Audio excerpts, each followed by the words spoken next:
حدیث نمبر 562 عن علي بن أبي طالب عليه السلام قال كنت مع النبي صلى الله عليه وآله وسلم بمكة فخرجنا في بعض نواحيها۔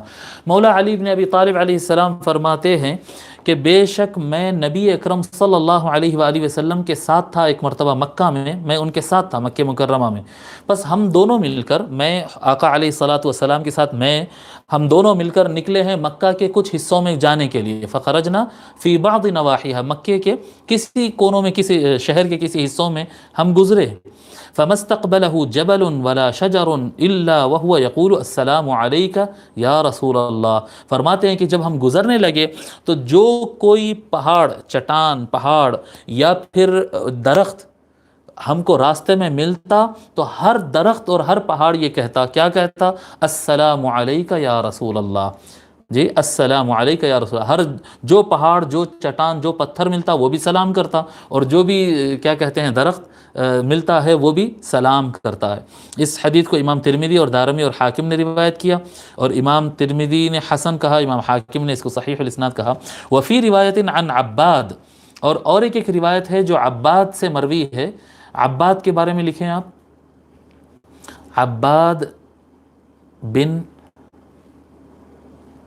ابو یزید، عباد بن ابو یزید الکوفی، یہ تابعی ہے، ان کی تاریخ وفات نہیں ملی، یہ مولا علی سے ملاقات کیے سو لوگوں میں سے ہیں۔ تو عباد کہتے ہیں سمعت علی یقول، میں نے مولا علی علیہ السلام کو یہ کہتے ہوئے سنا، لقد رأیتنی ادخل معه یعنی النبی صلی اللہ علیہ وآلہ وسلم الوادی۔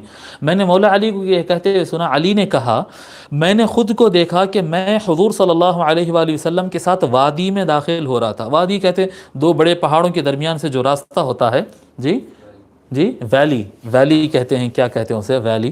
تو اس وادی سے، ایک وادی میں ہم داخل ہوئے۔ فلا یمر بحجر ولا شجر الا قال السلام علیک، پس جب جو کوئی پتھر کے پاس سے حضور گزرتے ہیں یا کسی درخت کے پاس سے، کوئی جھاڑ کے پاس سے آقا صلی اللہ علیہ وآلہ وسلم گزرتے، وہاں پر وہ پتھر، وہ درخت جس کے سامنے سے گزرتے وہ کہتا السلام علیک یا رسول اللہ۔ وہ پتھر بھی السلام علیک یا رسول اللہ کہتا ہے، ہر درخت جو ہے السلام علیک یا رسول اللہ کہتا ہے۔ وَأَنَا أَسْمَعُهُ، مولا علی کہتے ہیں کہ وہ پتھروں کا اور جھاڑوں کا سلام کرنا مجھے بھی سنائی دے رہا تھا، رواہ البیہقی، اس کو امام بیہقی نے روایت کیا ہے۔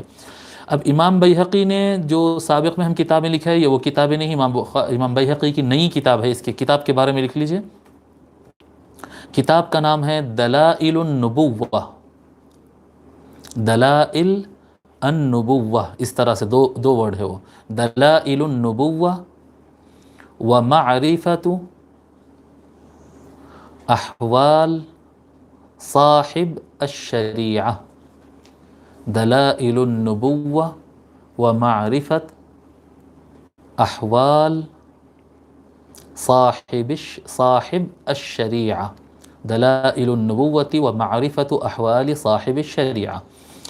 آتھر کا نام ہے ابو بکر احمد بن حسین، ابو بکر احمد بن حسین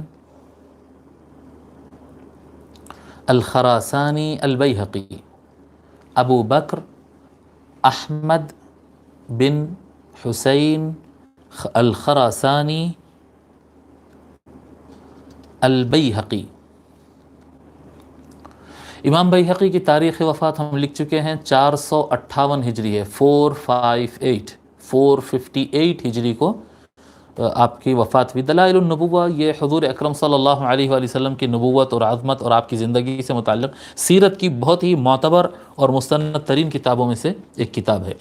تو دلائل النبوہ میں امام بیہقی نے یہ روایت کو نقل کیا ہے۔